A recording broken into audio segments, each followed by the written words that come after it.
Saya Nesia Wulansari, SPDSD. Saya Nita Karlina, SPD. Saya Yohana Ramadiani, SPD. Nadiem Anwar Makarim lahir di Singapura pada tanggal 4 Juli 1984. Nadiem Anwar Makarim adalah putra dari pasangan Nono Anwar Makarim dan Atika Al-Gadri. Ayahnya adalah seorang aktivis dan pengacara terkemuka yang berketurunan Minang Arab. Sedangkan ibunya merupakan penulis lepas, putri dari Hamid Al-Gadri, salah seorang perintis kemerdekaan Indonesia. Istri Nadiem Makarim bernama Pranka Franklin. Mereka menikah pada tahun 2014 yang lalu. Dari pernikahannya ini, Nadiem Makarim mempunyai anak bernama Solara Franklin Makarim. Pendidikan Nadiem Makarim selama menjalani proses pendidikan dasar hingga SMA berpindah-pindah dari Jakarta ke Singapura. Sehabis menyelesaikan pendidikan SMA-nya di Singapura, pada tahun 2002 ia mengambil jurusan hubungan internasional di Universitas Brown, Amerika Serikat. Nadiem sempat mengikuti pertukaran pelajar di London School of Economics. Setelah memperoleh gelar sarjana pada tahun 2006, 3 tahun kemudian ia mengambil pascasarjana dan meraih gelar Master of Business Administration di Harvard Business School. Pada tahun 2006, Nadiem Makarim memulai karirnya sebagai konsultan manajemen di McKinsey & Company. Setelah memperoleh gelar MBA, ia terjun sebagai pengusaha dengan mendirikan Zalora Indonesia. Di perusahaan tersebut, ia juga menjabat sebagai CEO Kartuku, sebelum akhirnya fokus mengembangkan Gojek yang telah ia rintis sejak 2011. Saat ini, Gojek merupakan perusahaan rintisan terbesar di Indonesia. Pada tanggal 22 Oktober 2019, Nadiem secara resmi menyatakan bahwa dirinya mengundurkan diri sebagai Direktur Utama Gojek.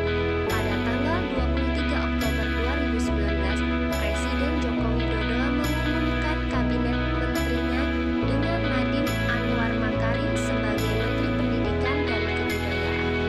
Sebagai Menteri Pendidikan, Nadiem Makarim mencanangkan kebijakan Merdeka Belajar yang salah satunya adalah mengganti ujian nasional dengan sistem baru yang dinamai Asesmen Kompetensi Minimum dan Survei Karakter yang terdiri dari kemampuan bernalar menggunakan bahasa atau literasi, kemampuan bernalar menggunakan matematika atau numerasi, dan penggunaan pendidikan karakter. Dalam masa wabah COVID-19, kementeriannya menghimbau diadakannya pembelajaran jarak jauh PJJ dari rumah. Agar pembelajaran PJJ ini berjalan dengan baik, Menteri Pendidikan Nadiem Makarim mengguyur siswa kuota internet gratis sebesar 35 GB, sementara guru 42 GB, dan mahasiswa dan dosen pun juga mendapatkan kuota internet sebesar 50 GB per bulannya. Adapun penghargaan yang diperoleh oleh Nadiem Makarim adalah yang pertama, pada tahun 2016 Nadiem menerima penghargaan The Straits Times Asian of the Year dan merupakan orang Indonesia pertama yang menerima penghargaan tersebut sejak pertama kali didirikan pada tahun 2012. Yang kedua itu Nadiem masuk dalam daftar Bloomberg 50 versi 2018.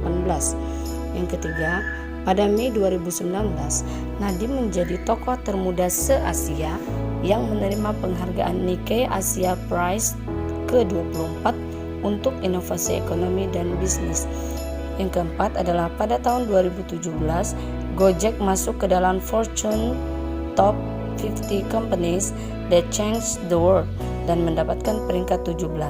Pada tahun 2019, Gojek kembali menjadi satu-satunya perusahaan Asia Tenggara yang masuk ke daftar Fortune 50 dan naik ke peringkat 11 dari 52 perusahaan kelas dunia. Kemudian organisasi internasional bersama dengan Melinda Gates dan Menteri Keuangan Republik Indonesia Sri Mulyani, Nadiem menjabat sebagai salah satu komisaris Pathway for Prosperity for Technology and Inclusive Development yang memfokus membantu negara-negara berkembang untuk beradaptasi dengan inovasi baru dunia digital yang mengubah budaya bekerja. Komitmen aktualisasi yang dapat diambil dari Nadiem Makarim adalah berani, berusaha, bekerja keras, peduli, kreatif, inovatif, dan edukatif.